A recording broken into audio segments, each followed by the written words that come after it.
तो हेलो दोस्तों, आज की इस वीडियो में हम लोग मैथ के कुछ इंपॉर्टेंट क्वेश्चन को सॉल्व करना सीखेंगे जो आपके लिए बहुत ही ज़रूरी है। अगर आप कोई भी एग्जाम की तैयारी कर रहे हैं तब भी आपको ये बहुत ही हेल्प दे सकते हैं। ठीक है, तो इस तरह के भी क्वेश्चन एग्जाम में पूछे जाते हैं। तो आइए अपना पहला क्वेश्चन शुरू करते हैं। इसके बाद ऐसे ही 2-3 क्वेश्चन और हैं जिनको आपको अलग अलग तरीके के क्वेश्चन है और अलग अलग तरीक़ों से आपको सॉल्व करना बताएंगे। तो वीडियो बहुत ही इंटरेस्टिंग होने वाली है, इसलिए वीडियो को लाइक कीजिएगा। इस वीडियो से ज़्यादा नहीं, सिर्फ 200 लाइक्स का टारगेट है, यानी कि केवल 200 लाइक्स का टारगेट है। तो आइए वीडियो स्टार्ट करते हैं।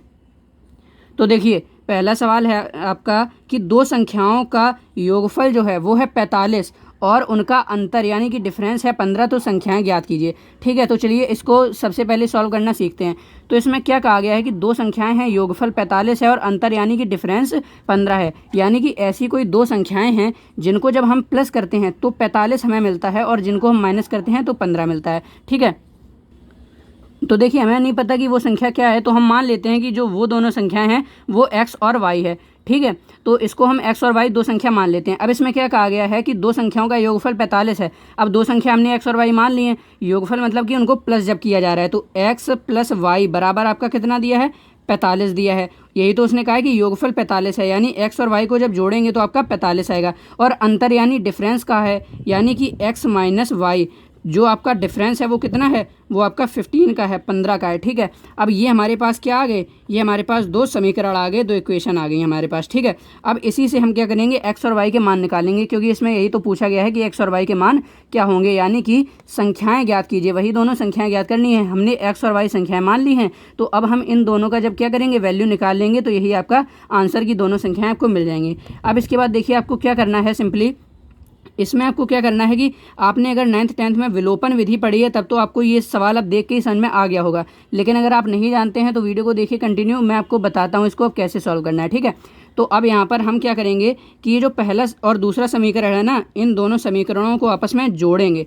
तो देखिए पहला समीकरण क्या है, x प्लस वाई बराबर 45 और दूसरा है x माइनस वाई बराबर 45। ठीक है, तो अब इन दोनों को हमें क्या करना है, हमें जोड़ लेना है। ठीक है, तो जब इसको जोड़ेंगे तो देखिए क्या आएगा। तो जब जोड़ते हैं तो याद रखिए हमेशा नीचे वाली का चिन्ह वैसा ही रहता है जो चिन्ह होते हैं, लेकिन अगर इसी जगह जोड़ने की जगह अगर हम घटाना करते तो इस x का चिन्ह बदल जाता और इस y का, यानी कि प्लस का ये x है तो माइनस का x हो जाता और ये माइनस का y है तो प्लस का x हो जाता। लेकिन हम यहाँ पर क्या प्लस कर रहे हैं, इसलिए यहाँ के जो चिन्ह हैं वो नहीं बदलेंगे।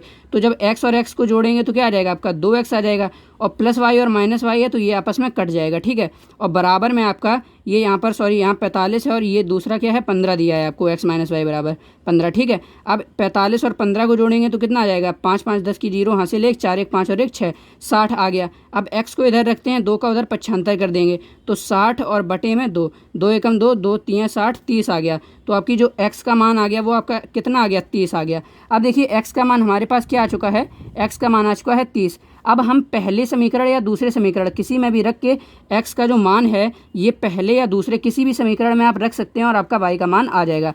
अब देखिए पहला समीकरण क्या है, x प्लस वाई बराबर का 45 है। ठीक है, तो इसके बाद आपको क्या करना है, x का मान आपको पता चल चुका है 30 है, तो x का मान इसमें रख दीजिए। तो x की जगह हम 30 रख सकते हैं ना, क्योंकि x का मान 30 आ गया। अब यहाँ लगाइए प्लस, और प्लस के बाद क्या है, y है और बराबर में क्या है, 45 है। अब देखिए x का मान हमने रख दिया है, अब हमें किसका निकालना है, y का निकालना है। तो सिंपल जैसे समीकरण सॉल्व किया जाता है वैसे ही आप इसको सॉल्व कर लीजिए।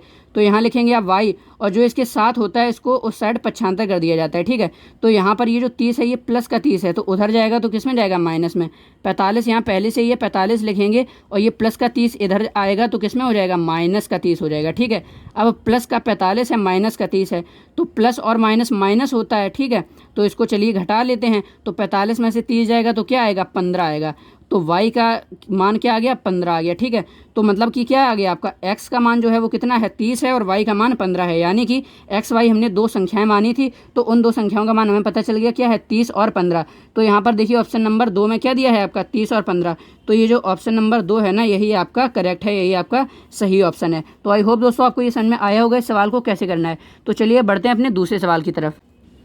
तो देखिए बहुत ही बढ़िया, आपके सामने दूसरा सवाल क्या है कि किस संख्या का 20% कितना होता है, 500 होता है। किस संख्या का 20% 500 होगा। आपको 4 ऑप्शन दिए हैं, चारों में से कौन सा सही है आपको बताना है। तो आइए इसको सॉल्व करने का बढ़िया कॉन्सेप्ट समझते हैं। तो इसको सॉल्व करने की मैं आपको बहुत ही शॉर्ट ट्रिक बताने वाला हूँ।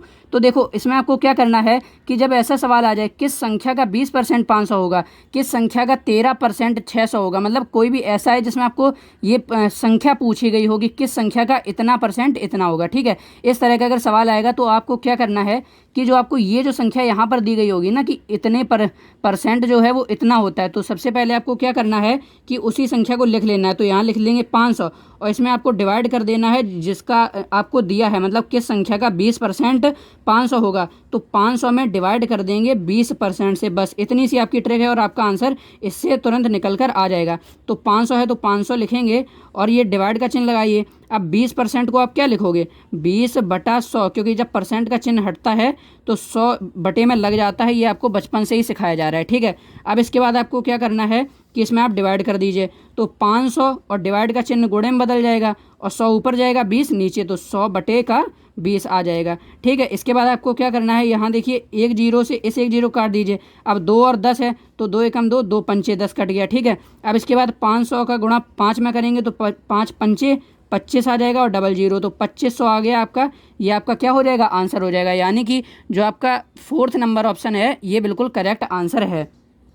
देखो दोस्तों, मैंने आपको ये ट्रिक से बताया है ताकि जब आप एग्जाम में करो ना तो आप डायरेक्ट, अभी तो मैंने आपको भाग करके बताया है, तब आप डायरेक्ट ये जो इतना भाग है ना ये तो बच्चे भी कर लेते हैं भाई। आप अगर एग्जाम देने जा रहे हो तो आप इसका 500 का डिवाइड जल्दी से 20% यानी कि 20/100 में कर ही लोगे। ये मैंने आपको लिख के बताया है, इस ट्रिक से बताया है। तो आपको जब आप एग्जाम में करोगे ना तो इससे आपका मन में ही आंसर निकल आएगा। इसका जो मेथड होता है वो दूसरा होता है, लेकिन ये इसकी ट्रिक है। तो हो सकता है आपको इसका मेथड आता भी हो, लेकिन अगर नहीं आता है तो कोई बात नहीं, आप इस ट्रिक से समझिए। और अगर आपका एग्जाम में आता है, कम्पिटिटिव एग्जाम अगर आप दे रहे हैं ना, तो इस ट्रिक को जल्दी से आप अपने मन में ही लगाकर इसका आंसर निकाल सकते हैं। तो चलिए बढ़ते हैं अपने तीसरे प्रश्न की ओर। तो देखिए आपके सामने ये तीसरा सवाल बहुत ही इंपॉर्टेंट है। क्या कह रहा है कि 0.34 और उसके ऊपर बार को भिन्न में बदलो। तो जब ऐसे सवाल आते हैं तो आप इनको कैसे करोगे, तो इसके पीछे जो मेथड होता है ना बहुत लंबा होता है, 5-10 मिनट लग जाते हैं उसको करने में। और जल्दी अगर आप कर सकते हैं तो केवल 1-2 मिनट में ही आप कर सकते हैं, लेकिन मैं आपको इसको सॉल्व करने की ट्रिक बता रहा हूँ। तो देखो आपको क्या करना है कि यहाँ पर 0.34 बार को क्या करना है, आपको भिन्न में बदलना है। किस में बदलना है, भिन्न में बदलना है। ठीक है, तो अब आप क्या करोगे कि इसमें सब रूल ये होता है कि जैसे 34 के ऊपर बार लगा है तो आप यहाँ लिखोगे 34 और इसके बटे में लिख दोगे 99 और यही आपका क्या हो जाएगा, आंसर। हाँ दोस्तों, अगर यहाँ पर कुछ कटने वाला होगा तो हम काट लेंगे, लेकिन 34 और 99 में शायद कुछ भी कटने वाला नहीं है। तो हमने 34 और 99 34/99 आंसर लिख दिया। अगर ये लिख के आपको कुछ काटने वाला इसमें लग रहा है, कट रहा है, तो इसको काट के तब इसका सरलतम रूप लिखेंगे।